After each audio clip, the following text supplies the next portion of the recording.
Greetings to all of the Pacific Mountain Regional Council. I am your minister, Indigenous Minister John Snow Jr. I am pleased to bring you greetings today and some reflections and update on some of the work that we've been doing to prepare the church for the work ahead.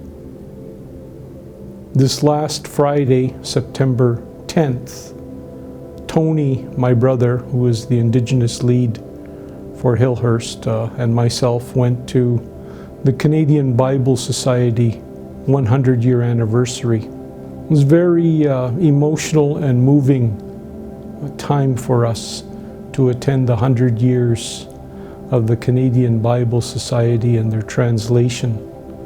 One of their guest speakers was Father Cristino Bouvet, a vicar here in the Calgary Diocese. He shared a bit of the history of Henry Bird Steinhauer.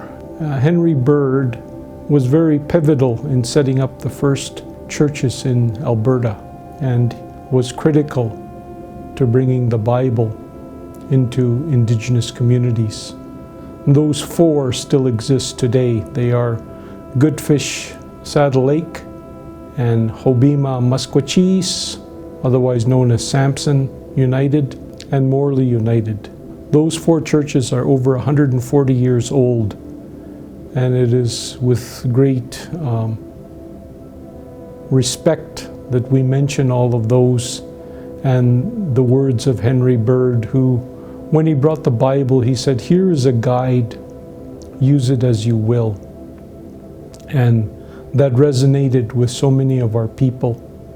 We already knew the Creator, and the way Henry Bird presented the Bible acknowledged that knowledge of Creator. And so many of the nations readily accepted Christianity, and that continues until today. And just prior to this meeting with the Canadian Bible Society, attending their 100-year anniversary, I was also blessed to be part of a memorial. We had just buried the Reverend Robert Wright. Reverend Wright had served the United Church over 60 years. He had a great passion for the United Church and Indigenous people. Robert Wright served at Goodfish Lake, Whitefish Lake, Alberta, and the service was officiated by Reverend, the Executive Minister, and Reverend Murray Pruden. And I was able to attend and assist in some of the service. It was a wonderful service we had at the community center, and then from there, horse-drawn carriage to the church, the United Church in Goodfish Lake. The church was originally designed by my father, so we had a lot of history, a lot of emotion, a lot of gathering, and it was significant to be there, remembering all our connections inside the church and remembering serving the church. Robert Wright, for some of you may know that he served 25 years in Welland, Ontario, and after Welland he was offered the position at Goodfish Lake, Whitefish Lake, and he immediately got in his truck and started driving west from Welland, Ontario, and he spent another 25 years at Goodfish Lake, Whitefish Lake.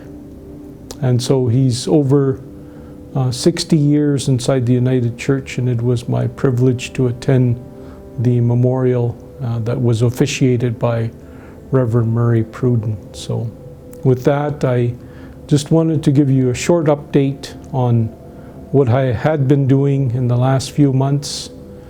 Prior to that, we were also engaged in community visits with the moderator, and we were visiting and speaking with our good friends and neighbors in Port Alberni.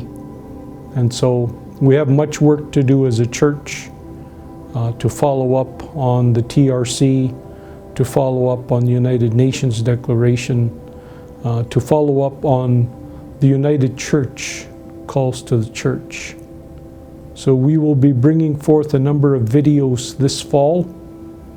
We'll have some discussion and release of the Wisdom of the Elders, which we ran in June.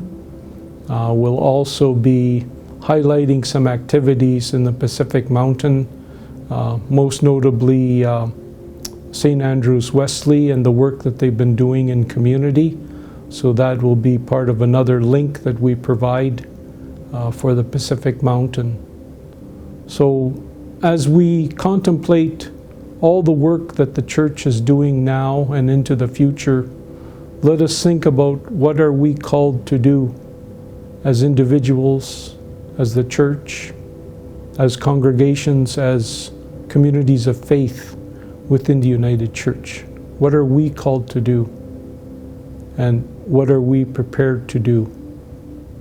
As we contemplate these thoughts, let us also give thanks for those who have given long service throughout their lives. Many memorials are happening throughout the country.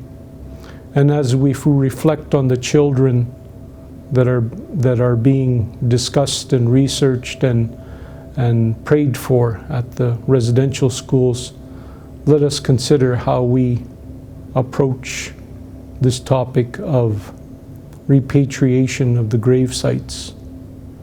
And in some cases, communities may not want the grave sites to be touched. So as we contemplate as the United Church, let us consider deep reflection and seek God's guidance on what we need to do as a united church. Thank you for your time today, and we will be bringing further videos and messages for your consideration. Thank you.